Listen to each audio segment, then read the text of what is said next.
Greetings and salutations, this is Jason Silverain, and hopefully today is just a quick one as I clear out my Steam list a little bit. Risen 2, Dark Waters, is developed by Piranha Bytes and published by THQ Nordic. It was actually released in 2012. I ended up purchasing it in 2020, knowing me, I'm always a few years behind.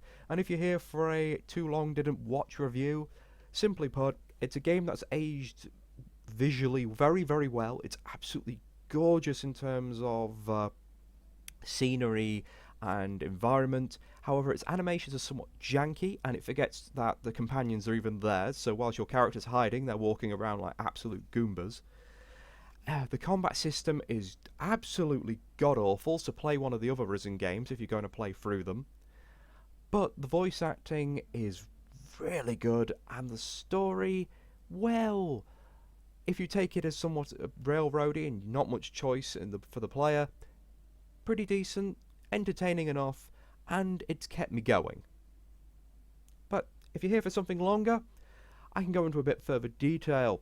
Now, if you do purchase this, beware that it is a little awkward to get running. I spent 2 hours going through every damn fix on the forums to the point where I actually gave up and tried to get a refund. And that didn't work, because Steam goes, I don't care if you've only played a minute of this, you bought it 2 years ago. Now, I got lucky. After doing all the fixes, uninstalling, reinstalling, basically getting it all sorted out, it got it working. I can't guarantee it'll work for you.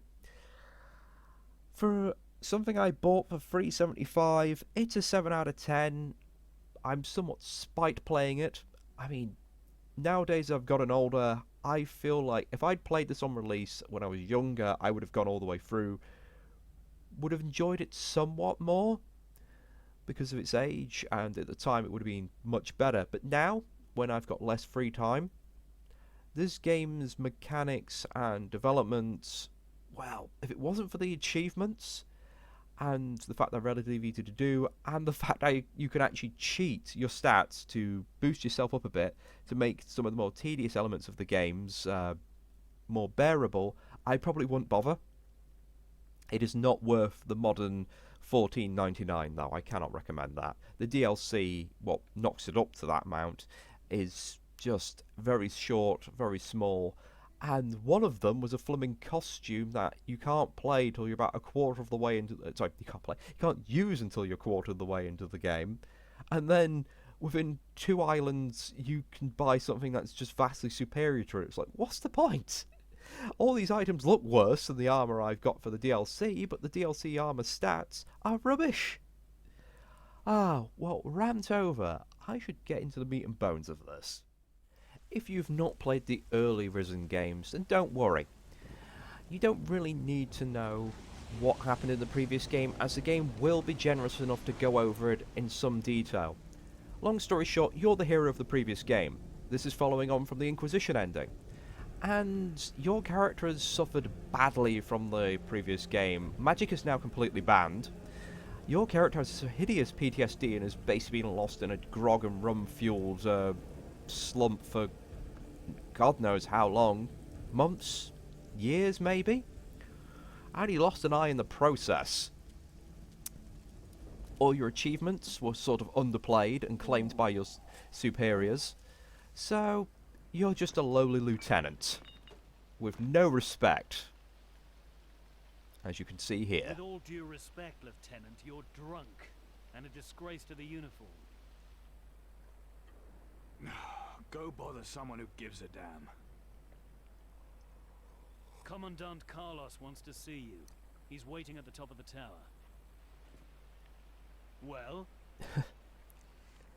All right. To be fair, you don't give them much reason to respect you, and this sort of lack of respect even goes amongst your companions. A lot of them in the game will give you grief or talk down to you, and it seems to be like the main character you play is a bit of a joke. In spite of everything he's done, everyone just takes the piss. But yes, back to the story. As you saw, the world, well, it's pretty much on fire. That's because these ancient Titan lords who once helped create the world and when were imprisoned when they started fighting each other have been released. In the previous game, you've defeated one of them, but at the cost of most of your continent basically being reduced to ash. And just, yep, perpetually burning in volcanic fire. And somehow we have a city amongst all that. Ah, so, what's the plan? Well, it's time to go Pirates of the Caribbean. We are setting off. We are planning to go full colonialism and enslaving the natives. Well, at least the Inquisition are. So, it doesn't gloss over that. It's pretty bad. The natives... Well, at least they've got a break from us for a while. One of the Titans, Mara, can control the sea. It's not the storm I'm worried about. It's what might be hiding in it. And she's See what you're worrying about. taken offence to us not becoming her slaves and refusing to surrender to them. So, our evacuation of our burning continent as two Titans war has been slowed down by the fact that every damn ship we try to send out, well, it becomes Kraken food. A bit of a problem, wouldn't you say?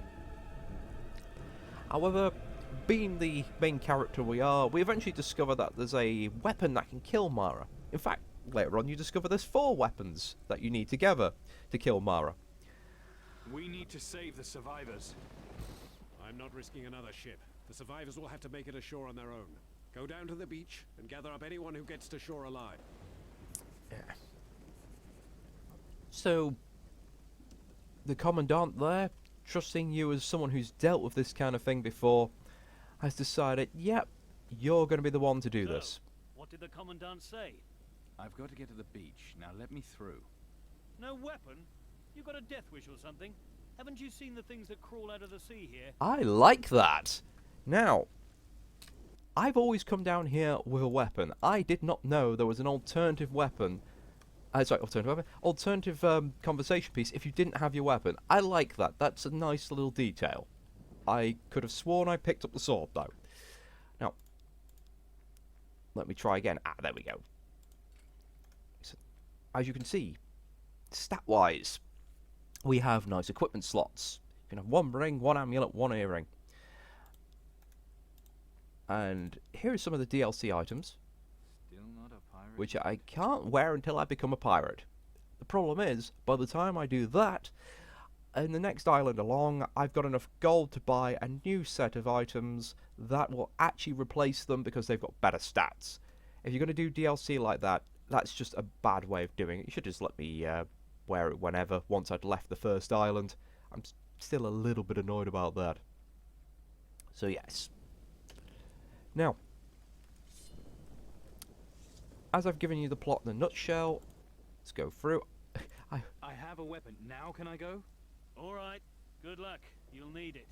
They kill most folk, but you'll be fine. Let me show you just why the combat in this game varies between, well, stupidly hard, stupidly tedious, and eventually overly easy. Well, to begin with, the controls are trash. I've had to go into here and change out the key binding quite a bit, just to make sure everything is more natural. That's one way to put it.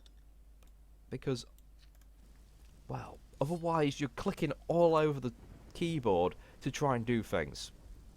To begin with, all we can do is just hammer the left mouse button to swing, right click to parry, and that's it. You have to get your level up in blades quite a bit before, and you can find someone who will actually train you to do heavy swings, parries, as in like parry riposte, which are 2 separate power-ups by the way, and then improving the blade skill, which you can see under this. This is supposed to, I think, increase damage, but until this reaches about 50, 60, it feels like nothing. I'll show you. You're gonna see just now, these little scribblies, they are the weakest enemies in the game. You'll be fighting them in swarms of between 3 to 5. And, well... very nice. And you hope you've got a companion with you when you're fighting them originally. Because you'll see how much damage I do to them. And I tried to parry there. And you'll notice that you can't actually parry these guys. Yep, you can't parry monsters. Which is absolutely ridiculous. You can't block them. Now, fighting against human opponents is a bit better. At least once you've managed to increase your blade skill and get plenty of training, because it will increase your options. As you can see, the animations are quite nice. And the fact you could just sidestep that thrust is really good. Now, eventually you'll be able to kick people. You'll be able to essentially dodge and counter. It's really awkward though. You've got to hold right click to block. Left click at exactly the right time to dodge or parry like that. And then hit spacebar to do the riposte. I'm like, you'd think they'd just put it again on left click. There we go. And as you can see, you can't really actually kill anyone unless the story allows you. It just goes, nope, nope, you knock them down to nearly dead. They'll be a bit angry with you, which changes next to nothing if you don't have quests for them. See, he's offended. That doesn't do anything, as far as I know. But, okay, that felt like it was very short, didn't it? That's because in this particular save, I have gotten very much near the end of the game. I've got legendary-esque items, and bluntly, I've hacked the hell out of the game at the start because I found the combat to be so tedious. This is when I've got 100. That's like a ridiculously huge amount. And I still feel like a lot of the enemies in the game take far too many hits. And as you can see, my muskets and skills are still very low, and I'll explain that in just a moment because I just want to go in. All of these types of skills have trainers that allow you to improve them. However, in the middle of the game, you get the choice to ally with the colonialist Bluecoat / Inquisition. And for the first half of the game, you're sort of given the impression that, yeah, there's a couple of good people within it, but they're incredibly inflexible. They're also rather racist, as they presume all the natives are savages with no culture of their own. And hell, the guy running this place says they're doing them a favour by enslaving them. That kind of mentality. It's a case of, oh, look, they should be grateful we're putting clothes on their back and giving them hard, honest work. And then you find out, like, this is the first island, I should also point out, which makes me feel like they're very much being avaricious and hammering home slavery bad. You find out that that chap I just kicked in, Riley, he's not been feeding the slaves to encourage them to work harder. And yeah, it's absolutely disgusting. It's a bit, again, avaricious. I mean, you could have a responsible slave owner, and I hate saying that word, but, you know, someone who sees them as valued property and then proceeds to actually treat them within some decent respect, because you don't want your guys dropping dead when they're working for you. And looking at the natives themselves, well, they're a little stereotyped, but they're kind of cool. You get to experience some of their culture. It's not all ups, though. They are, while they're not the savages they're made out to be, and they're really interesting, they do have a very much a caste system for their tribe, and they understandably really do not trust you, and rather hostile towards outsiders until you prove yourself to them. And even then, well, Shani is one of the potential party members you can have if you ally with the natives, and she's a somewhat insufferable. She talks down to you as she sees herself as a daughter of a chieftain, and you're just an idiot and a moron, and generally is a bit of an ass, but Patty is no better, and who's the pirate girl we saw earlier? She's constantly taking the mick out of you, and that seems to be a constant theme throughout all of your companions, as most of them will be sarcastic. Now, the natives are okay, I would say. I feel like the game tried to push you towards joining them. Go. And I love the fact they have their own tongue. That is something I think is a great touch. Especially when you encounter the gnomes later on. They have their own language and only one or two of them can actually speak yours. And you could sort of figure out what they're saying. But yes. Unfortunately, even though the natives feel morally the correct choice to ally yourself with, you either can learn better guns or voodoo. And, much like real life, gun beats spear. Voodoo is just a mechanic in this game that is vastly underpowered. The spears, which you can learn to use, are absolutely crap as melee weapons, worse than the swords. And if you throw them, your spear's destroyed. Permanently. Gone. And it doesn't even do very much damage. The voodoo itself, well, you can create scepters, that can turn enemies against one another, except it takes forever to cast, and since most combat is against enemies that are A, faster than you, B, swarms, and C, you can only have so much stamina as you try to run away from said enemies, well, you don't really get the chance to use it, and I don't know if the scepters are one-use items. You get to learn how to use potions.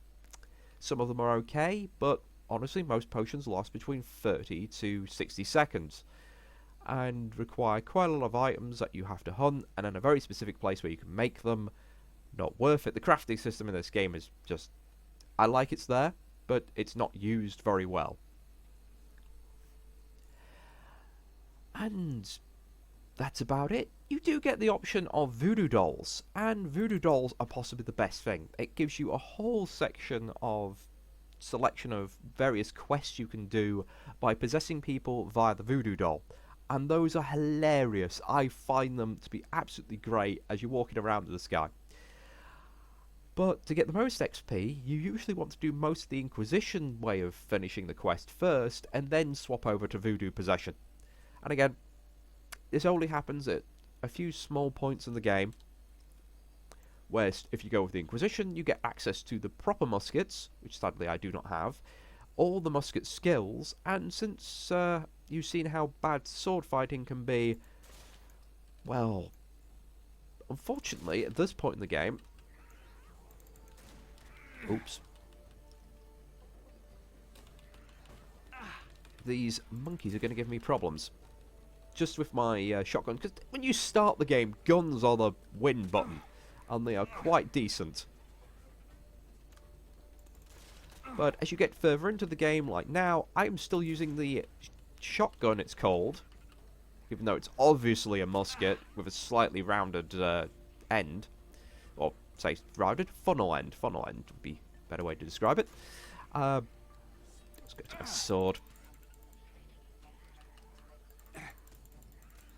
There we go. Stop chucking coconuts at me, you swine. Just die already. There we go.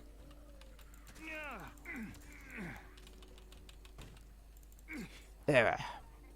At least my pistols can still level up. But yeah, the actual musket themselves, not great unless you go with Inquisition, and they are the way to go. As you saw there, the dodge rolling... Oh, your hitbox is still pretty large. The enemies are fast, swing fast, and you can actually get stun locked if you are not lucky. But when you have muskets, and you have the critical hit feat, and it comes in more often, well... You can kill most enemies with no problem, and especially when it's the large enemies that you can't block and have massive areas of swings, guns just become the way to go. Now for all my descriptions of the combat and the various factions, I've not really gone into the RPG elements themselves and the gameplay mechanics and loop. Frankly, the game expects you to go through, going between areas where you can handle the enemies, and then come back to the islands later on when you've leveled up a bit and increased your skills or talents to be able to fight them more. However, it doesn't really reward this exploration, as most of the hidden treasure chests and items you can find are very basic things. And there's not really much satisfaction upon finding new equipment, because nearly everything you can craft or collect, you can just buy better versions.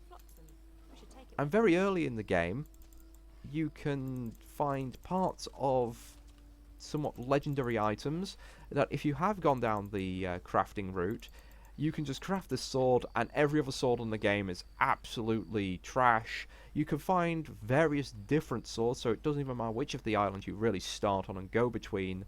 There's a good chance you'll have one of these legendary weapons very early. And as a result, the game suffers, because I've been sort of forcing myself not to backtrack, so someone described me as a masochist for playing it like that. And that's understandable. I'm essentially playing hard mode by avoiding coming back later on to all these locations, but I don't feel like the need. I don't feel like the need of finding a chest that's hidden in the corner of the map, only to find that it's got, oh look, another 3 goblets and 50 gold in it. It's just not satisfying, which is a bit sad. And the conversation trees, well, they're pretty decent. The game doesn't really give you that much agency. What? Well, as you can see, I could possibly screw this up, but in a lot of conversations, Valdez says you might have some. well, it doesn't really matter what you pick, as you always get railroaded into whatever wants at you end. Our provisions are at the bottom of the sea or scattered along the beach. Anyone or anything could attack us at any time. And I'm the one trying to sort out what we've got left. No. Expedition work not quite as you pictured. It's a journey to a... I'm just going to skip through the conversation. Do you have anything to trade? Like, If I... And this is a good example. Like, here I could go do the quest, which I've already done. Or I could convince him that we could do business without the barrels and I can get the barrels later. This is pretty much the most you'll get out of a conversation, is maybe an additional option if you have the correct Intimidate or Silver Tongue. Most of them will just go, as I've said, here will beeline you towards a quest or the story stuff. There's only maybe 3 or 4 people in the entire game where it really matters what you say to them, and it will actually block you out of things.